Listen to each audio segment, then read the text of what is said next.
Welcome to part 3 of What Kind of Artist Are You? And the quiz that goes along with it.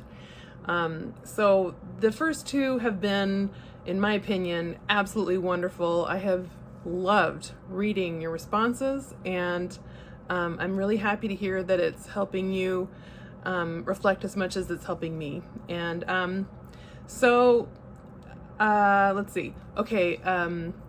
A couple people have been asking about, could there be a PDF or some kind of downloadable version of the quizzes? And the answer is absolutely yes. I think my original intention was that if you are sort of in a position where you got to write it down, it sort of activates you and makes you a more active member of the process. But as a person with learning differences myself, I want to make sure that there is not an accessibility issue. So in fact, Heidi has offered to do a transcription of the first 2 quizzes. But I've already written up quiz number 3, and I will put a link to a copy and pastable version of that in the description below. And the number of questions is fewer than the last quiz, but it's still going to require a good amount of writing for the answers. And so I would get 1 or 2 pieces of paper if I were you, and a pen. I hadn't thought about it, but I guess you could also watch the video and type your responses if that's how you think better. I really love this set of questions because I feel like there is a chance for you to give yourself a sense of delight.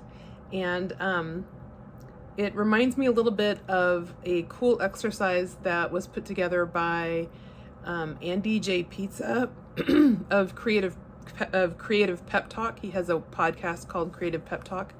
And this particular activity that he had us do was a way to hone in on our taste, or our, what was the word he used? Creative sensibility. Sensibility was one of the words. Anyway, it was to get a sense of what our preferences are and our sensitivities.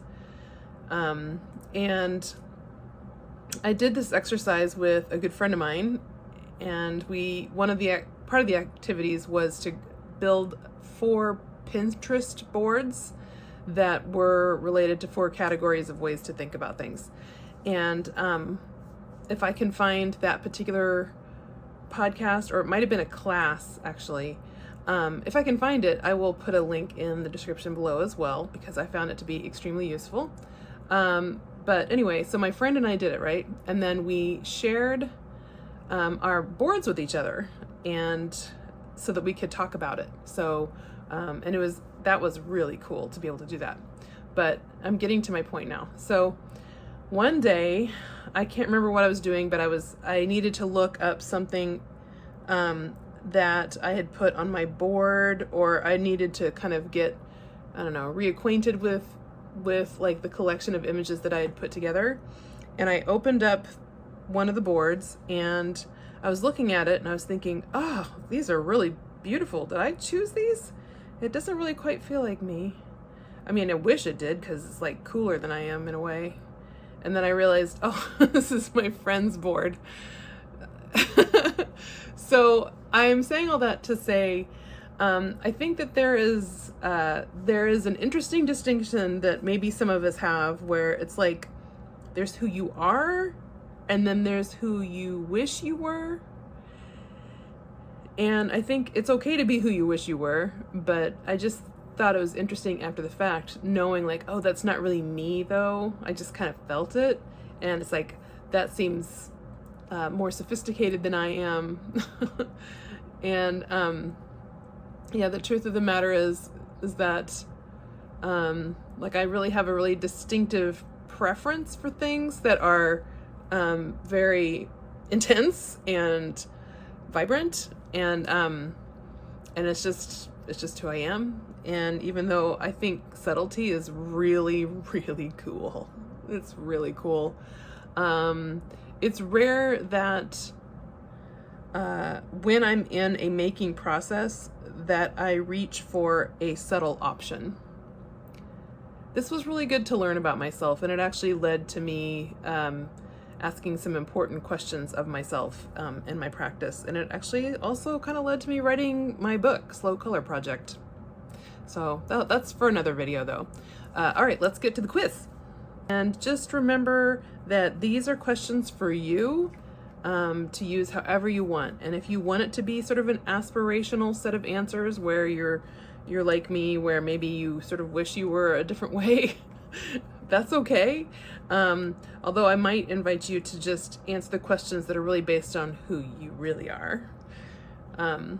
So, okay, let's do this.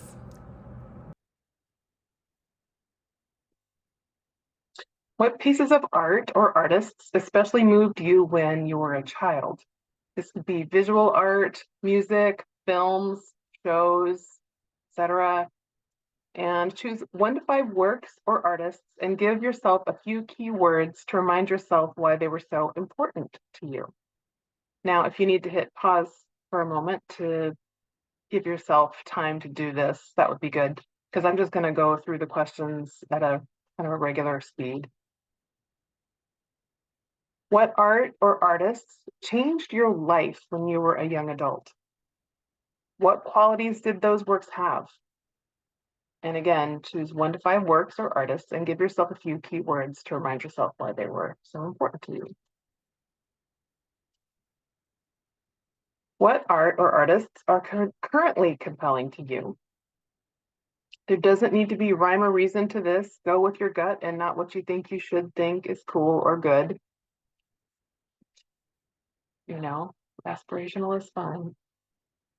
Delving into the depths of who you really are is also fun. Choose 1 to 5 works or artists and give yourself a few words to remind yourself why they are so important to you.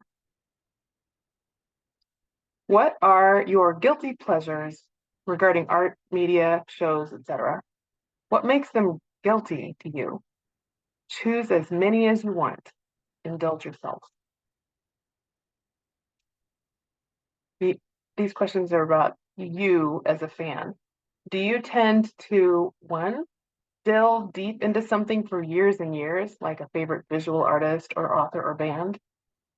Or 2, are you more likely to be inspired by a free variety of inputs? Or do both apply?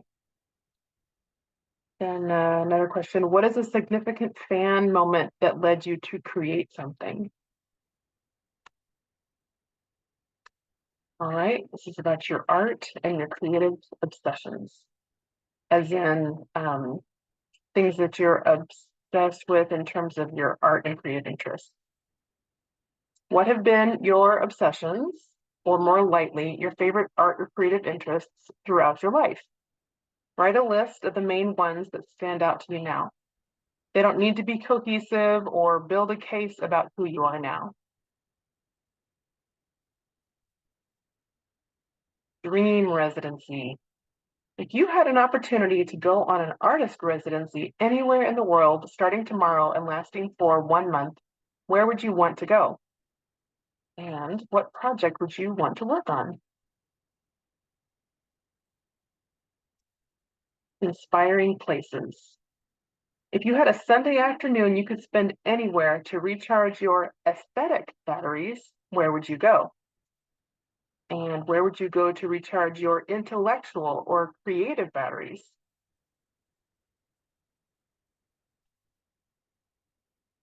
Inspiration and people. Do you have any friends with whom you share a passion for current artists?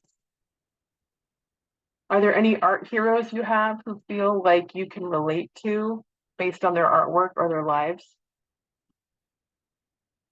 Ooh, I just thought of one. Okay, I need to add something. This question is, do you have any friends or people in your life who you would consider a muse, like an art muse? Yeah, I do have people like that in my life.